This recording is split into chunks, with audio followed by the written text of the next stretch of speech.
ನಮಸ್ಕಾರ ರೈತ ಬಾಂಧವರೇ. ಮಳೆ ಶುರುವಾಯಿತು ಅಂದರೆ ಎಲ್ಲ ರೈತರಿಗೂ ಒಂದು ರೀತಿಯ ಖುಷಿ ಇರ್ತದೆ. ಯಾಕಂದರೆ ನೀರು ಬಂದರೆ ಬೆಳೆ ಚೆನ್ನಾಗಿರುತ್ತೆ ಅನ್ನೋ ಒಂದು ನಿರೀಕ್ಷೆ. ಆದರೆ ಇದೇ ಮಳೆ ಕೆಲವೊಮ್ಮೆ ನಮ್ಮ ತೋಟದಲ್ಲಿ ದೊಡ್ಡ ಸಮಸ್ಯೆಯನ್ನು ಕೂಡ ತಂದುಕೊಡ್ತದೆ.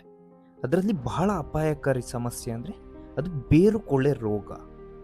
ಈ ರೋಗದ ಬಗ್ಗೆ ತುಂಬ ಜನರಿಗೆ ಅರ್ಧ ಮಾಹಿತಿ ಮಾತ್ರ ಇರ್ತದೆ. ಕೆಲವರು ಇದನ್ನು ಗೊಬ್ಬರದ ಕೊರತೆ ಅಂತ ಅಂದ್ಕೊಳ್ತಾರೆ.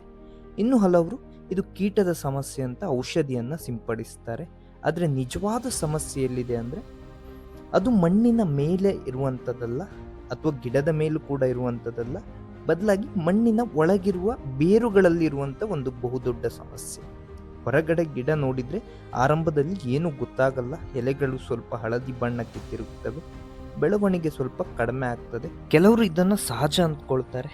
ಆದರೆ ಈ ಬೇರುಕೊಳೆ ರೋಗ ಎನ್ನುವಂಥದ್ದು ಗಿಡದ ಅರ್ಧ ಜೀವವನ್ನೇ ಹಾಳು ಮಾಡ್ಬೋದು.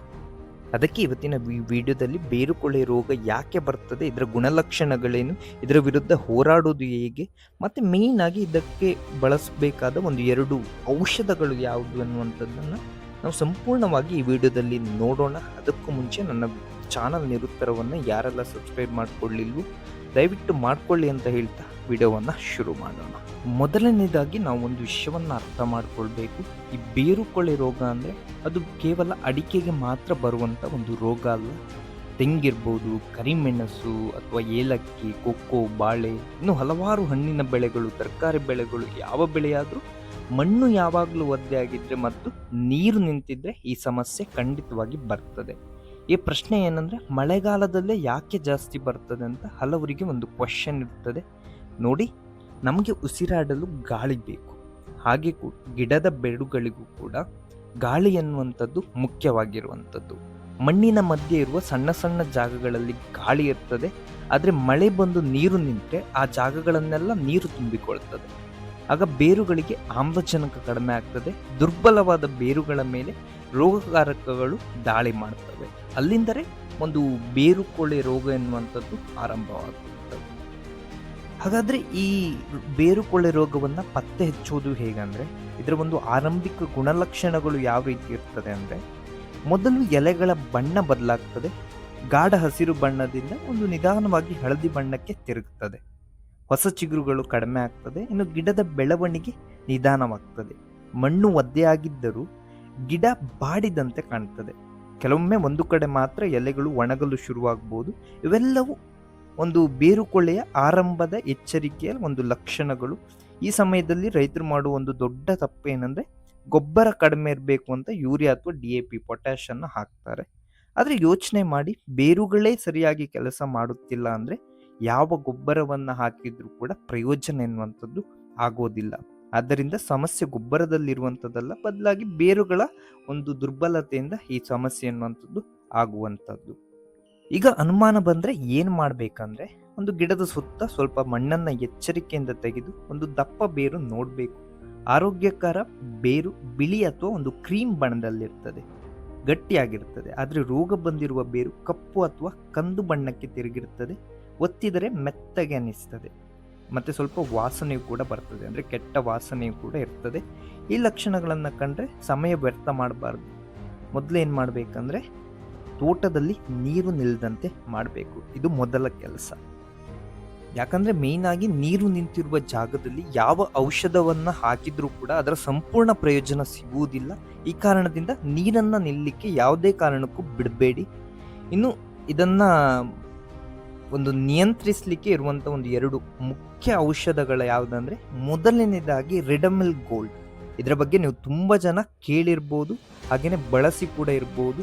ಸೊ ಇದರ ಬಗ್ಗೆ ನಾವು ಮೊದಲನೇದಾಗಿ ನೋಡೋಣ. ಮಳೆಗಾಲದಲ್ಲಿ ಮಣ್ಣಿನ ಮೂಲಕ ಹರಡುವಂಥ ಕೆಲವು ಪ್ರಮುಖ ರೋಗಕಾರಕಗಳನ್ನು ನಿಯಂತ್ರಿಸಲು ಇದನ್ನು ಅನೇಕ ವರ್ಷಗಳಿಂದ ರೈತರು ಬಳಸ್ತಿದ್ದಾರೆ, ಈ ರಿಡಮಿಲ್ ಗೋಲ್ಡ್ ಅನ್ನುವಂಥದ್ದು. ಆದರೆ ಒಂದು ವಿಷಯವನ್ನು ನೆನಪಿಡಿ, ಔಷಧ ಅಂದರೆ ಒಂದು ಮ್ಯಾಜಿಕ್ ಅಲ್ಲ. ಗಿಡ ಸಂಪೂರ್ಣ ಕೊಳೆತು ಹೋದ ಮೇಲೆ ಯಾವ ಔಷಧವೂ ಅದನ್ನು ಮತ್ತೆ ಜೀವಂತ ಮಾಡೋದಿಲ್ಲ. ಆದ್ದರಿಂದ ಆರಂಭದ ಹಂತದಲ್ಲೇ ಕ್ರಮ ತೆಗೆದುಕೊಳ್ಬೇಕು. ಈ ಗಿಡ ಏನು ಮಳೆಗಾಲದಲ್ಲಿ ಬೇರುಕೊಳೆ ಬರುವಂಥದ್ದು ಸಹಜ. ಆ ಕಾರಣದಿಂದ ಈ ರಿಡಮಿಲ್ ಗೋಲ್ಡನ್ನು ಮೊದಲೇ ಬಳಸಿ. ನೀವು ಈ ಕಾಯಿಲೆ ಬಂದ ಮೇಲೆ ಬಳಸೋದಕ್ಕಿಂತ ಮುಂಚೆನೇ ಬಳಸುವಂಥದ್ದು ಉತ್ತಮ. ಇನ್ನು ಈ ರಿಡಮಲ್ ಗೋಲ್ಡನ್ನು ಎಷ್ಟು ಪ್ರಮಾಣದಲ್ಲಿ ಬಳಸಬೇಕಂದ್ರೆ ಒಂದು 2ರಿಂದ 2.5 ಗ್ರಾಮ್ ಆಗುವಷ್ಟು 1 ಲೀಟರ್ ನೀರಿನಲ್ಲಿ ಹಾಕಬೇಕು. ಅಂದರೆ ಒಂದು 400ರಿಂದ 500 ಗ್ರಾಮ್ 1 ಎಕರೆ ಜಾಗಕ್ಕೆ ಸಾಕಾಗ್ತದೆ ಈ ರಿಡಮಲ್ ಗೋಲ್ಡ್ ಎನ್ನುವಂಥದ್ದು. ಇದನ್ನು ಬುಡಕ್ಕೆ ಹಾಕುವಂಥದ್ದು. ಇನ್ನೊಂದು ಔಷಧ ಯಾವುದಂದ್ರೆ ಅದು ಟ್ರೈಕೋಡರ್ಮ. ಇದರ ಬಗ್ಗೆ ನೀವು ಕೇಳಿನೇ ಇರ್ತೀರ. ಆಬ್ವಿಯಸ್ಲಿ ಒಂದು ಅಡಿಕೆ ರೈತರಂತೂ ಇದನ್ನು ಬಳಸಿ ಇರ್ತಾರೆ. ಬಹಳ ಜನ ಟ್ರೈಕೋಡರ್ಮ ಅಂದರೆ ಒಂದು ರಾಸಾಯನಿಕ ಔಷಧ ಅಂತ ಅಂದ್ಕೊಳ್ತಾರೆ. ಆದರೆ ಇದು ಹಾಗಲ್ಲ. ಇದೊಂದು ಉಪಯುಕ್ತ ಜೀವಾಣು, ಅಂದರೆ ಫಂಗಸ್ಸನ್ನು, ಈ ಮಣ್ಣಿನಲ್ಲಿರುವಂಥ ಒಂದು ಹಾನಿಕಾರಕ ಫಂಗಸ್ ಏನಿದೆ ಅದರ ಜೊತೆ ಒಂದು ಸ್ಪರ್ಧಿಸಿ ಅವುಗಳ ಬೆಳವಣಿಗೆಯನ್ನು ಕಡಿಮೆ ಮಾಡಲು ಈ ಟ್ರೈಕೋಡರ್ಮ ಸಹಾಯ ಮಾಡ್ತದೆ. ಜೊತೆಗೆ ಇದು ಮಣ್ಣಿನ ಆರೋಗ್ಯಕ್ಕೂ ಕೂಡ ಬಹಳ ಒಳ್ಳೆಯದು. ಈ ಟ್ರೈಕೋಡರ್ಮ ಬಳಸುವಾಗ ಒಂದು ತಪ್ಪು ಮಾಡ್ತಾರೆ, ಏನಂದರೆ ಇದನ್ನು ಈ ರಿಡಮಲ್ ಗೋಲ್ಡ್ ಅಥವಾ ಬೇರೆ ಯಾವುದರ ಜೊತೆ ಆದರೂ ಮಿಕ್ಸ್ ಮಾಡಿ ಹಾಕ್ತಾರೆ. ಈ ತಪ್ಪುಗಳನ್ನು ನೀವು ಮಾಡಬೇಡಿ. ಇವೆರಡನ್ನು ಸೆಪ್ರೇಟ್ ಆಗಿ ಹಾಕಬೇಕು.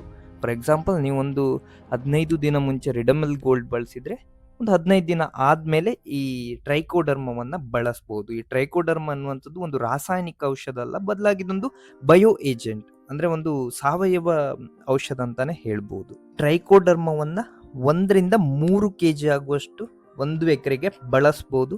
ಇದನ್ನು ಬಳಸಲಿಕ್ಕೆ ನಿಮಗೆ ಕಷ್ಟ ಆದರೆ ಯಾವುದೇ ಒಂದು ಸಾವಯವ ಗೊಬ್ಬರದ ಜೊತೆ ಮಿಕ್ಸ್ ಮಾಡಿ ಕೂಡ ಬಳಸ್ಬೋದು. ಫಾರ್ ಎಕ್ಸಾಂಪಲ್, ನೀವು ಗೊಬ್ಬರಗಳ ಜೊತೆ ಕೂಡ ಇದನ್ನು ಮಿಕ್ಸ್ ಮಾಡಿ ಬಳಸ್ಬೋದು. ಇದು 1ರಿಂದ 3 kg ಸಾಕಾಗ್ತದೆ 1 ಎಕರೆಗೆ. ಇನ್ನೊಂದು ಮುಖ್ಯ ವಿಷಯ ಏನಂದರೆ, ಬಹಳಷ್ಟು ರೈತರು ಔಷಧ ಹಾಕಿದ ತಕ್ಷಣ ಫಲಿತಾಂಶವನ್ನು ನಿರೀಕ್ಷಿಸ್ತಾರೆ. ಆದರೆ ಗಿಡಕ್ಕೆ ಚೇತರಿಸಿಕೊಳ್ಳಲಿಕ್ಕೆ ಒಂದು ಸಮಯ ಎನ್ನುವಂಥದ್ದು ಬೇಕಾಗ್ತದೆ. ರೋಗ ನಿಯಂತ್ರಣಕ್ಕೆ ಬಂದ ನಂತರ ಹೊಸ ಬೇರುಗಳು ಬರಬೇಕು, ಹೊಸ ಬೆಳವಣಿಗೆ ಆಗಬೇಕು. ಅದಕ್ಕೆ ಸ್ವಲ್ಪ ತಾಳ್ಮೆ ಅನ್ನುವಂಥದ್ದು ನಿಮಗೆ ಇರಬೇಕಾಗ್ತದೆ. ಕೊನೆಯದಾಗಿ ನಾನು ಮಾಡುವ ಇನ್ನೊಂದು ಕೆಲಸ ಏನಂದರೆ, ಮೇಯ್ನ್ ಆಗಿ ತಾಕತ್ತನ್ನು ಹಾಕಬೇಕು. ಈ ತಾಕತ್ ಕೂಡ ಒಂದು ಫಂಗಸೈಡ್. ಇದನ್ನು ಕೂಡ ನೀವು ಬಳಸ್ಬೋದು. ಈ ರೋಗ ಎನ್ನುವಂಥದ್ದು ಒಂದು ಹತೋಟಿಗೆ ಬಂದ ತಕ್ಷಣ ಈ ತಾಕತ್ತನ್ನು ಕೂಡ ನೀವು ಬಳಸ್ಬೋದು. ಈ ತಾಕತ್ ಎನ್ನುವಂಥದ್ದು ಒಂದು ಟಾಟಾ ಕಂಪನಿಯ ಪ್ರಾಡಕ್ಟ್. ಇದನ್ನು ಕೂಡ ಬಳಸ್ಬೋದು. ಇದು ಕೂಡ ನಿಮ್ಮ ಬೇರುಕೊಳೆ ರೋಗಕ್ಕೆ ಒಂದು ಒಳ್ಳೆಯ ಔಷಧಿ ಅಂತಾನೆ ಹೇಳ್ಬೋದು. ಇದಿಷ್ಟು ಇವತ್ತಿನ ವಿಡಿಯೋದ ಬಗ್ಗೆ. ಈ ಬೇರುಕೊಳೆ ರೋಗವನ್ನು ನಿಯಂತ್ರಿಸಲಿಕ್ಕೆ ಇರುವಂಥ 2 ಮುಖ್ಯ ಔಷಧಿಗಳು, ಒಂದು ರಿಡಮಲ್ ಗೋಲ್ಡ್, ಇನ್ನೊಂದು ಟ್ರೈಕೋಡರ್ಮ. ಇದನ್ನು ಬಳಸುವ ವಿಧಾನದ ಬಗ್ಗೆ.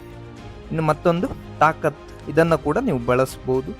ಹಾಗಾದರೆ ಈ ವಿಡಿಯೋದಲ್ಲಿ ನಿಮ್ಮ ಏನಾದರೂ ಒಂದು ಕ್ವೆಶ್ಚನ್ ಇದ್ದರೆ, ಏನಾದರೂ ಆನ್ಸರ್ ಬೇಕಿದ್ದರೆ ಖಂಡಿತವಾಗಿ ಕಾಮೆಂಟ್ ಮಾಡಿ. ನಾನು ನಿಮಗೆ ಒಂದು ಆನ್ಸರ್ ಮಾಡುವ ಒಂದು ಕೆಲಸವನ್ನು ಮಾಡ್ತೇನೆ.